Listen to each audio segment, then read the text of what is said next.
Hello and welcome to a podcast here. My name's Jonny. I'm from Stranmillis University College. I'm in fourth year studying technology teaching. Yeah, and I'm Robyn.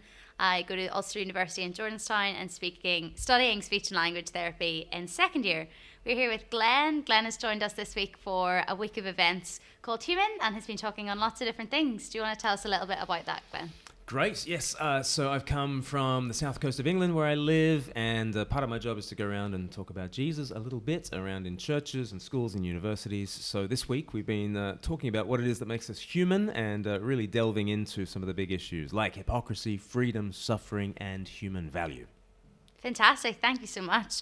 We're going to start with hypocrisy, if that's all good with you. Mm-hmm. You've been talking this like a little bit about masks. If you could talk to us a little bit more about that, particularly thinking about what if we hurt someone else when we remove those masks? Okay, so we're not talking about COVID kind of masks. This is the more the metaphorical masks. Wear masks if you get told to, but Jesus coins the phrase hypocrisy. It's a word that's taken from the Greek hypocrates, which is literally the masked actors from the old tragedies. You know, if you're a tragedian and you're an actor, you wear the frowny face mask, and if you're a comedy actor, you wear the smiley face mask. And Jesus turns to the most holy-looking people of his day, and he says, "Actors, the lot of you."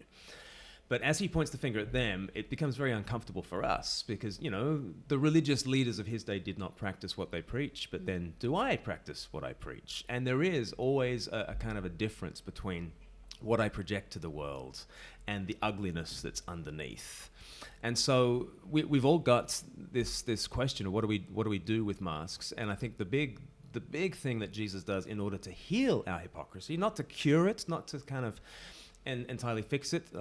Christians can be some of the most hypocritical people on the planet. We might think about that in a second. But there is a love that Jesus has for you beneath your mask, where he sees you to the bottom and loves you to the stars. He sees all the nonsense that you try to hide from other people and says, nevertheless, I've paid for that. I've died for that. I give you forgiveness. I give you my love. And I think that gives us the confidence to kind of drop the mask a bit and be real with others. Now, sometimes being real with others might hurt them. You know, sometimes there are situations in which simply giving the unvarnished truth to someone might devastate them. And so it's always got to be motivated by love. You know, Right. Standing over and above everything that Jesus teaches is, you know, he's asked, what is the greatest commandment? And he says, well, love the Lord your God with all your heart, soul, mind, and strength, and love your neighbor as yourself. And so it should never be to destroy the other person, and it should never be in a cause other than love. But then sometimes people kind of say it can be a great motivation for cover-up to say, oh, but if you told the truth in this situation, it would be really unloving. It would be really. Sometimes it is absolutely right to rip off masks and rip off that which is covering over evil. So it takes great wisdom, actually, to figure out, am I doing this in the service of ultimate love, ultimate truth, which Jesus embodies, or am I doing it just out of a selfish motivation? And I think you can either tear off the mask selfishly or wear the mask selfishly. And you need great wisdom from the Spirit to figure out, when am I doing it for the cause of Christ's truth and love, and when am I just doing it for my sake? Brilliant, thank you so much. Yeah, great. I think touching on that selfishness a bit more, let's say someone, you know, was hypocritical towards you and that really hurt. Like, how should you practically respond in a way that isn't selfish of yourself, but you've still been hurt through that? It's really, really hard because you're talking about the call to forgiveness, actually. What comes most naturally to us when we're hurt is to hurt back. So in the Lord's Prayer, perhaps if you know anything about Christianity, you might know, this famous prayer that Jesus taught us that says, forgive us our sins as we forgive those who sin against us. Most literally, the translation is, forgive us our debts as we forgive our debtors. And so often we feel like when people have hurt us, they owe us. And it's this sort of existential cost, debt. It's this existential price that has been exacted from us when someone really hurts us. So how do we forgive the debt? Well, first of all, I think you need to figure out that there is debt, that there is hurt. and to take it to the God who deals with our hurts, who is a God of all compassion and a God of justice, who sees what has been done, and it is not nothing to the God of heaven what this other person has done. But then at that stage, the Bible says, leave room for God's wrath. Leave room for God's just anger. And when you have actually a belief that the Lord will hold people to account for the evils that are done in his name, that allows you to forgive it, to cancel the debts, to simply absorb that cost and not try to claw it back from you, because you know that ultimately justice will be done, and therefore I can be called to love. Now that's excruciatingly difficult to do, but the alternative is to get caught in a cycle of retribution and payback, a cycle that's really, really difficult to get away from, get out of.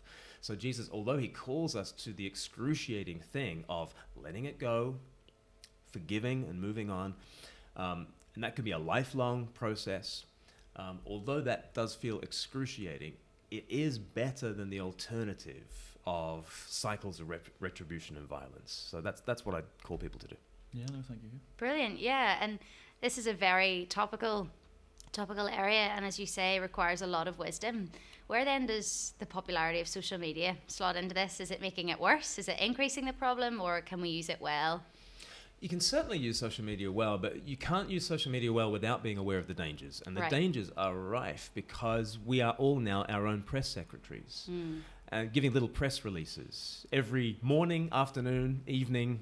Here's my meal. Here's the run that I've just been on, and here's a selfie. And I only took it 17 times, and picked out the best, Instagram-friendly pic of myself. And we're constantly curating an image of ourselves. And interestingly, the ancient myth of Narcissus is that Narcissus was looking into the pond, looking into the lake. And he was not simply in love with himself, he was in love with the image of himself. Which is really interesting when you think about social media, because I'm constantly curating the image of myself. And I'm not really dealing with me in a properly reflective way. I'm actually dealing with the image of myself that I put out into the world. And so it's really important, I think, to take breaks from social media. It's really important to recognize that Twitter is not real life and the Instagram is not real life, and to have real embodied relationships with one another. It's also really important to be real when we are on social media and not always be varnishing this image of ourselves that we project out into the world, and to see some of the connections that you can make with people in social media as ways of deeply connecting with people. Because you can, I have very deep friendships with people who I met purely via social media, and it's easy to poo-poo social media and just think it's all shallow, but you can also pursue properly deep friendships and relationships via these means, and you can also make some noise for Jesus and speak about him and the reality of how he affects you in the day-to-day. So there are lots of brilliant things about social media, but just be aware of some of the dangers. Brilliant, thanks. No, great, thanks, Glenn. Still on hypocrisy, but slightly different. So does it make me a hypocrite to only be strict on some things? Okay. So I'm imagining this question is being asked by a Christian, and they feel the weight of the accusation, we ought not to be hypocrites. Is it hypocritical to be strict on some things in my Christianity and not so strict on others?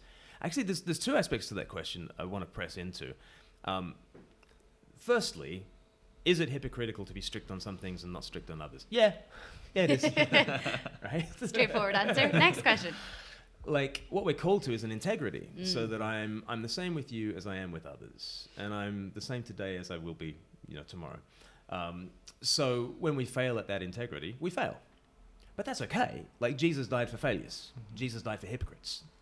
It's okay to admit to that. But the second part of the question I'd like to press into is if someone says, I really need to be strict in my Christian life here, but not so strict in my Christian life there. I just find that an interesting word to use, strict. Like, if you ask me, how's your marriage with Emma? I'd be like, oh, we have a really strict marriage. It's kind of although we kind of understand what it means, especially in some parts of Ireland. Like we understand what people mean. I'm a strict Christian. I'm not so much a strict Christian. But we would never use the adjective strict. I have a strict marriage. Right. My marriage is not so strict. Whereas, like, all marriages are actually you forsake all others. It's pretty strict, actually. No boyfriends, no girlfriends, just like one person for life. It's the strictest thing you could imagine, but it's nowhere near in the top 50 adjectives that you'd use to describe your relationship with your spouse. So I just wonder about when we talk about I'm strict in one area of my Christianity, I'm not so strict in another. Maybe we need to get back to what Christianity really is, which is a union with Christ that is this unbreakable covenant bond, a bit like a marriage. And actually what you're called to do is not to be strict in one area and to apply that strictness to all different areas, but to embody the reality of your loving relationship in all aspects, so that it's not like, I need to be strictly married. I need to be strictly married on Fridays as well as on Tuesdays. It's like, no, I need to enjoy my married relationship with my wife in this area of our lives as well as in that area of our lives. Right.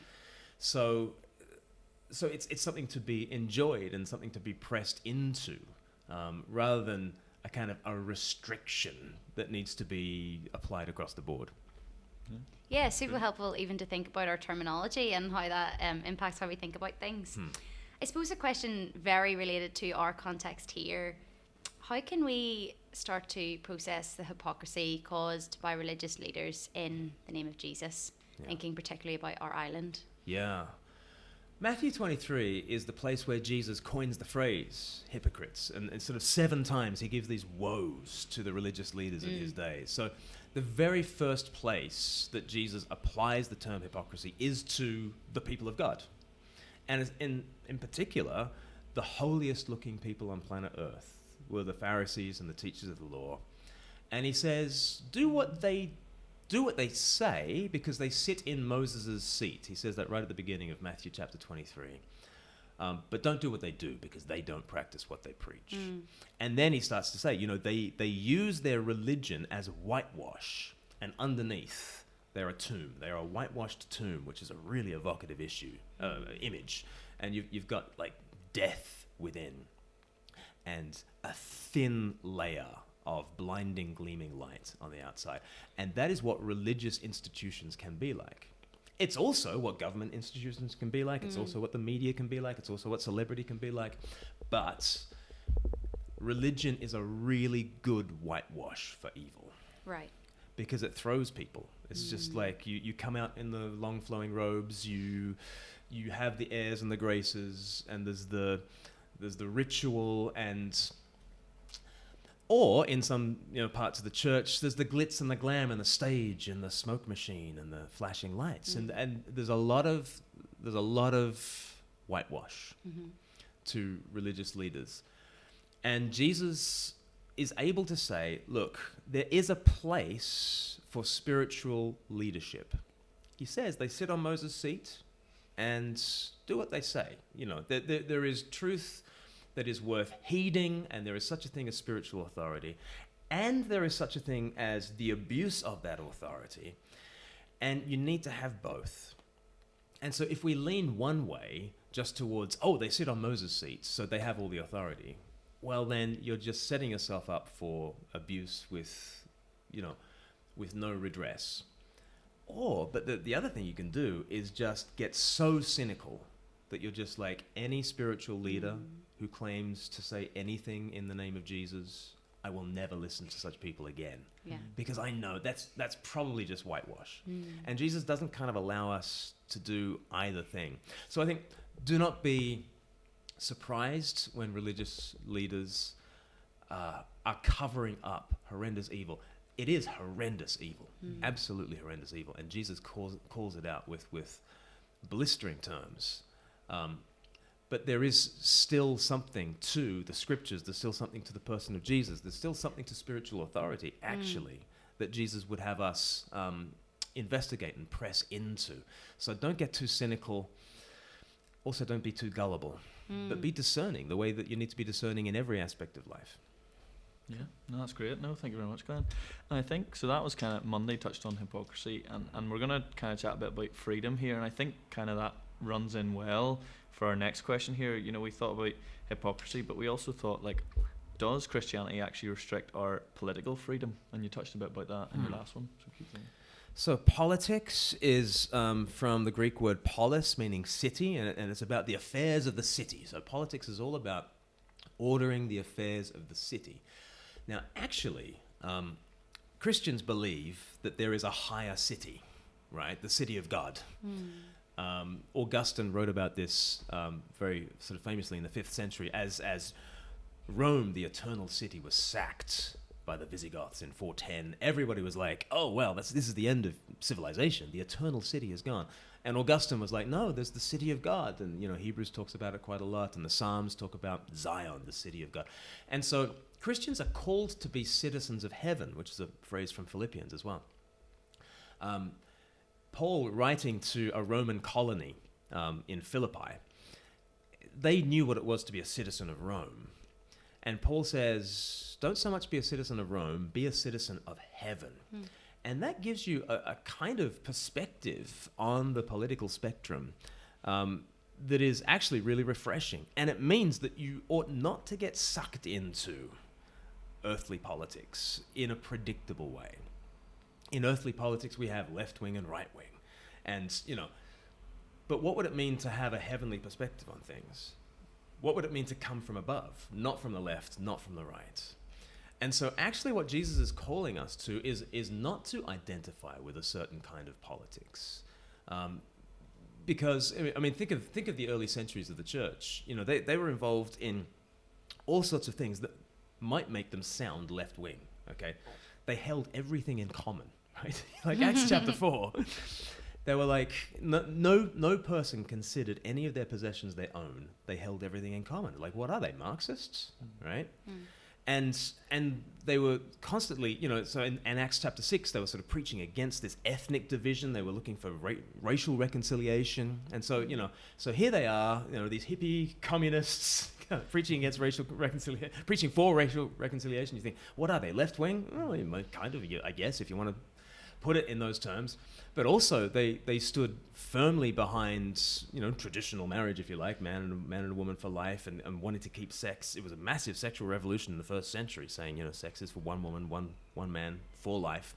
And they stood against the exposure of infants, infanticide, which was just rife throughout the ancient world. So they're like pro-life and, you know, into traditional marriage. So what would we call them today? Well, they're right-wingers, surely. What are they? Are they right-wingers? Are they left-wingers? No, they're from above. And it was baffling at the time to people who wanted to fit them into the political spectrum of earth.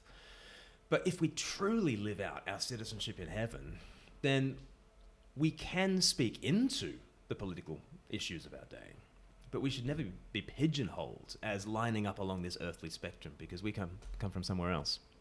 Brilliant. That's really helpful. Just to kind of expand on that a little bit further, how does a Christian young person potentially fit into that practically? You know, how do they make wise decisions and engage well with the political worldview and so on? I think be very aware of what is being said, you know. So the Apostle Paul in Acts 17 did, you know, a tour of the Areopagus, which was kind of the marketplace of ideas in Athens, and figuring out what everybody said. And he was able to use some of the slogans that people were using of his day. And so he was listening to the culture, and then into that culture, he was able to speak this message that was the subversive fulfillment of everybody's hopes.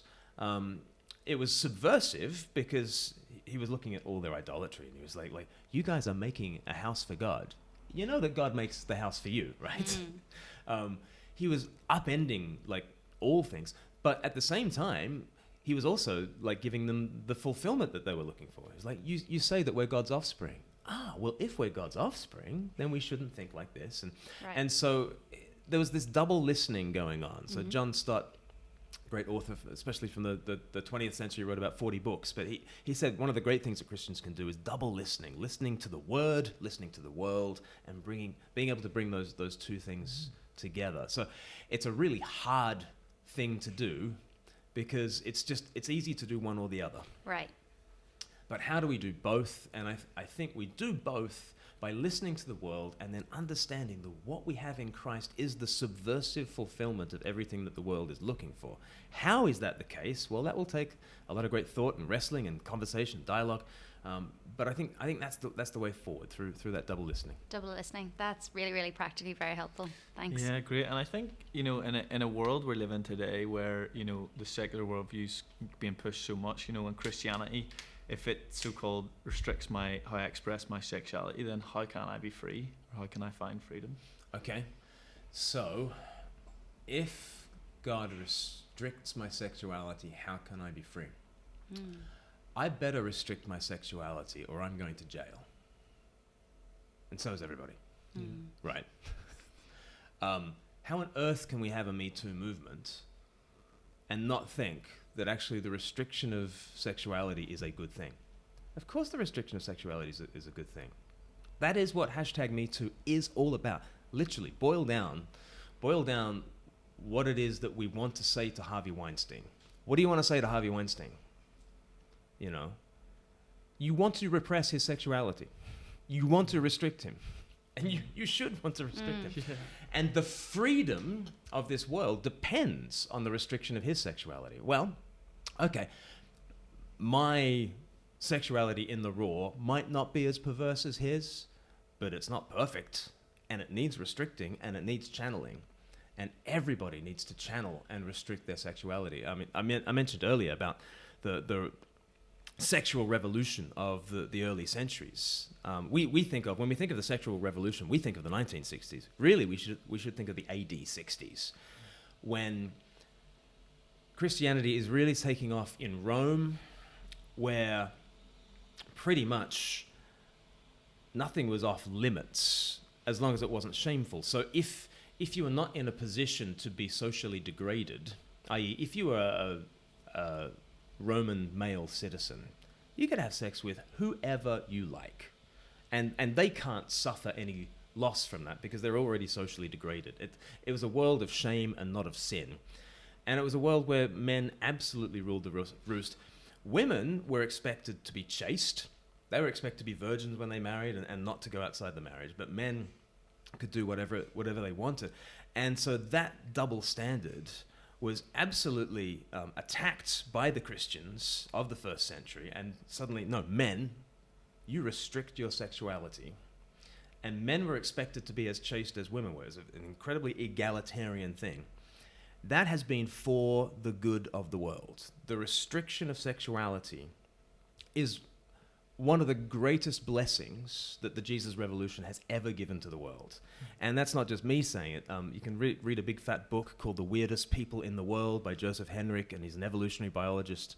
And he just talks about the marriage and family program of Christianity and how it absolutely has built the modern world. And without it we'd be in a world where the strong get what they want and the weak have their consent completely overridden. So restricting your sexuality is absolutely vital for the freedom of the world. Now, you might think it's too strict for Jesus to say, one man, one woman for life. Okay, we can have a longer conversation about that, but let's first of all say restricting sexuality is always a good thing. Well, do I want to say it's always a good thing? I want to say restricting sexuality is in most circumstances a good thing. Letting it loose will be not for the freedom but the enslavement of the world. And that's the particular form in which Christianity has restricted sexuality has in fact built the modern world in ways that you might not be aware of. So be wary of leaving behind the Christian marriage and family program. It has built our world. I think we abandon it at our peril. Okay, interesting. I suppose coming a bit further out, thinking a little bit more widely, if we believe that God is sovereign, knows the beginning from the end, is all-knowing, is in control of everything that happens, do we have free will? Do we have freedom at all? I suppose that links quite closely to what you've been saying about sexuality, but I suppose just as a whole, what are your thoughts on that? Interestingly, in the first century, it was actually the Christian stand on chastity before marriage and virginity is where the concept of free will first really became visible in the ancient Roman world. Interestingly, in Latin, there was no way really to say male virgin, which shows you everything you need to know about. You're like, there's no way to say male virgin in Latin. There are 25 words for prostitute, and there's no way to say male virgin because That's really it's just not a thing, right, in the ancient Roman world. And therefore, but all of a sudden, with Christianity, there is this restriction of male sexuality to the point where men are saying no. And these Christians are saying no to letting loose their sexuality out into the world in a way that seemed absolutely superhuman to the average Roman.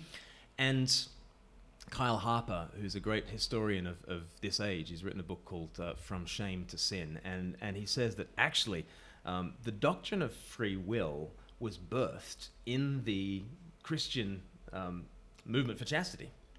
It seemed this superhuman ability. So both chastity and martyrdom actually made the Roman world sit up and think, you know what? There are some people who can stand against the tide of sex and death. There are virgins who can say no and not just go with the flow. And there are martyrs who can prize certain things even more than their own lives. And they make a choice to stand for Jesus in a world that was full of the fates and just full of absolute determinism. So that was the world into which Christianity arises, and people start to talk about our free will, our ability to do what God has placed within us to do, because the Christians had this very particular vision of a very personal God. Now, if you don't have a personal God, then you don't really have personal wills at the heart of reality. If you do have a personal God at the heart of reality, that's your only shot at any kind of any kind of seriousness of speaking about human will. People often think, like, if there is a God who knows everything, how can anyone be free? Right? He knows the end from the beginning. He knows what I'm going to choose before I choose it. Does that mean I'm not free? No, it means he's very clever. Right. It does not mean I'm unfree. And we also need to get into this question of, like, what does freedom mean? Does freedom mean infinite possibilities? And it certainly doesn't mean infinite possibilities. It actually means me acting most in line with my true nature and flourishing in line with my true nature. The fact that God knows what I'm going to do, I don't think takes away from that definition of freedom. It might mean that viewed from eternity, I don't have an infinite number of options ahead of me. Sure, but who cares about that? An infinite number of options ahead of me, even if I only have one option ahead of me when viewed from eternity, that doesn't make me unfree, because my freedom does not consist in limitless possibilities. My freedom consists in acting in accordance with my true nature. And with a personal God, I am a person and can act personally in this world. The real problem for freedom is to remove the idea of a personal God, because at that stage, personal reality is not really ultimate. And I'm ultimately like a physical being, and there's just a lot of particles bumping into each other, and personhood is entirely lost. So if you want to have personhood, if you want to have a will that you can follow, you need a personal God, and I think only Jesus kind of fits that bill. Jonny, I'll probably have another question for you in a minute, but I suppose just keeping you here, how do you engage with that reality of a personal God? What if God to you is a dictator or just someone that created something and has a lot of rules? How do you actually engage with having a personal God? That was my view of God growing up. I think my view of God growing up was You know, electricity, I don't understand how it works, don't understand how God works. You can harness the power of electricity and it can bless your life. Maybe you can do the same with God.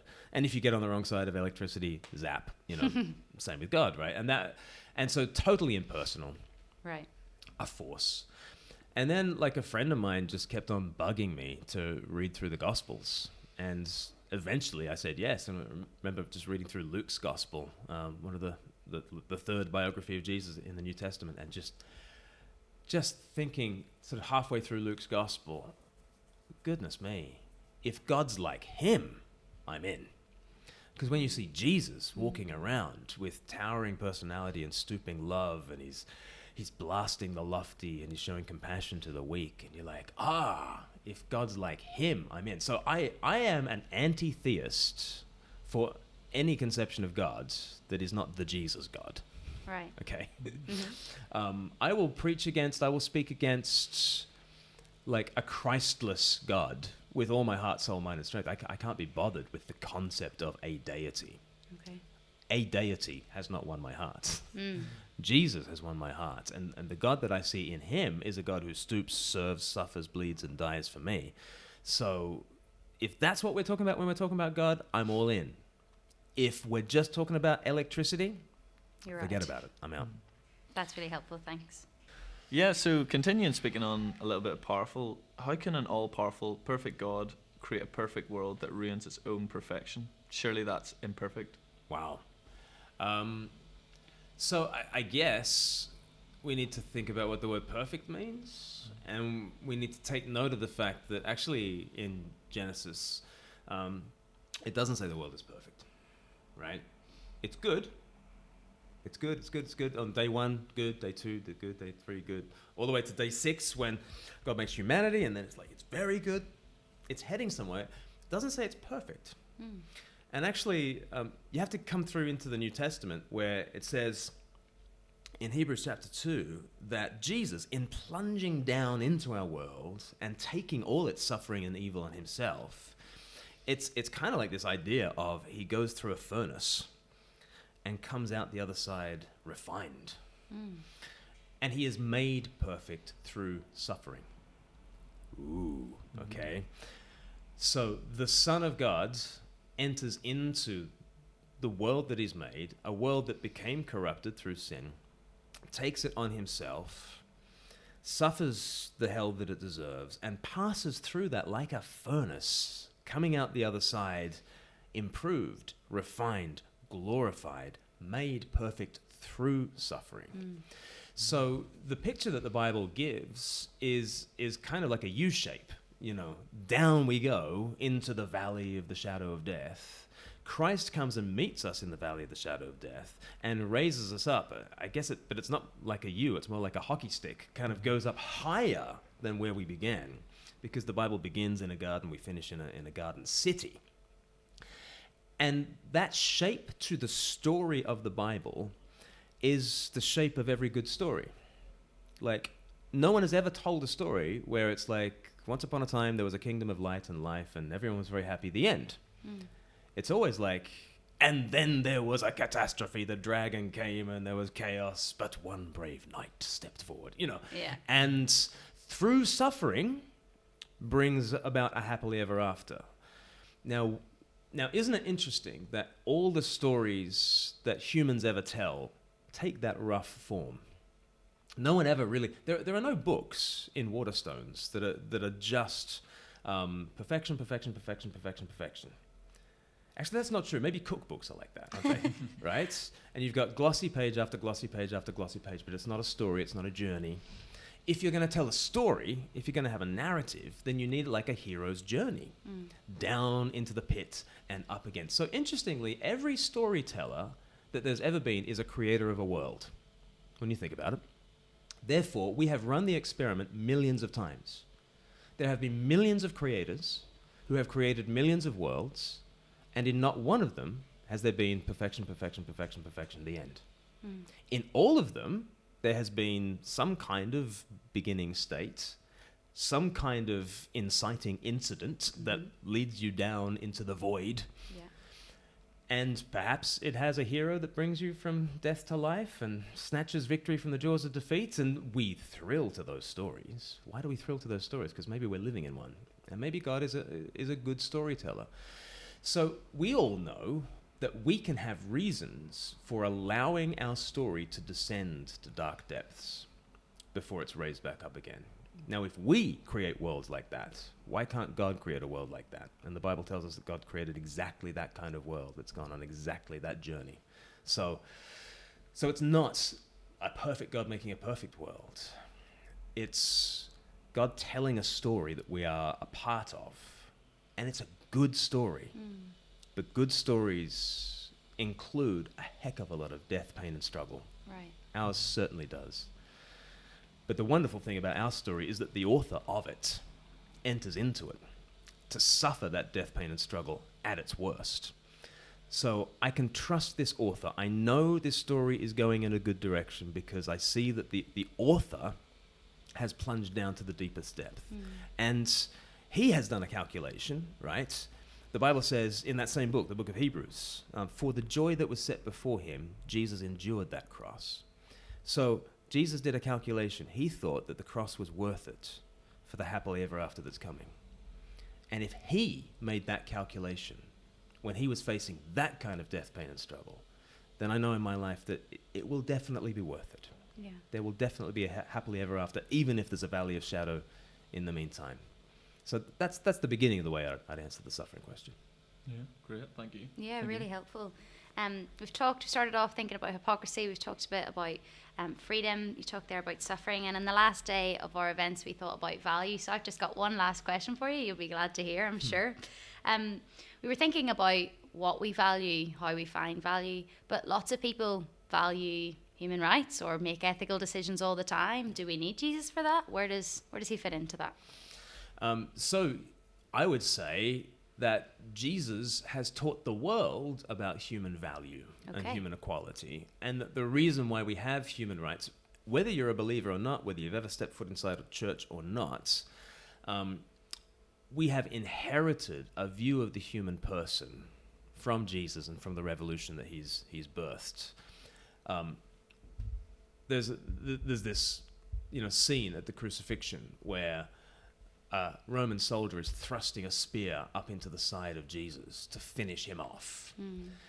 And I often think about that scene because at either end of the spear, you've got two different conceptions of what greatness looks like. On one end of the spear, there is an administrator of the Roman imperial might. And he is demonstrating his kind of power in that. On the other end of that spear is a very different kind of greatness being personified, the greatness of actually embracing victimhood, being on the side of the weak and the marginalized and suffering.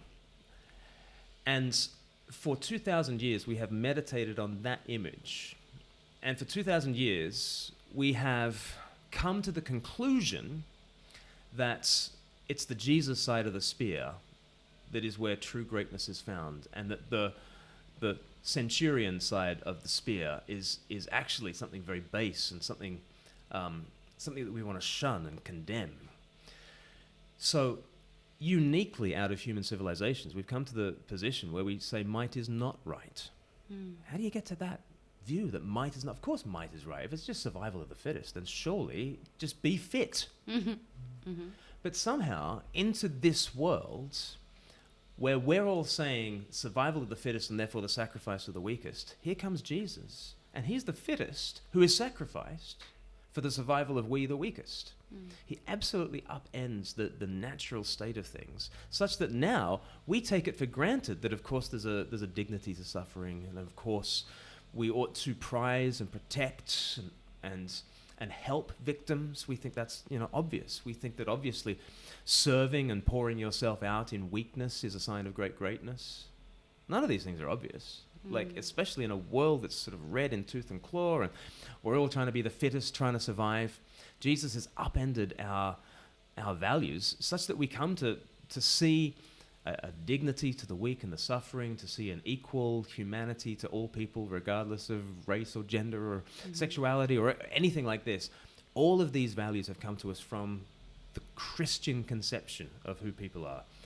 they've all come to us from meditating on the person of Jesus. If you don't believe me, you can go and read a big fat book like Dominion by Tom Holland, or I've tried to write a shorter version of that book called The Air We Breathe, and you can check that out. Trying to make this argument that Jesus has given us the human values that we prize so much. And then the big question comes, what happens in a world where we stop believing in Jesus?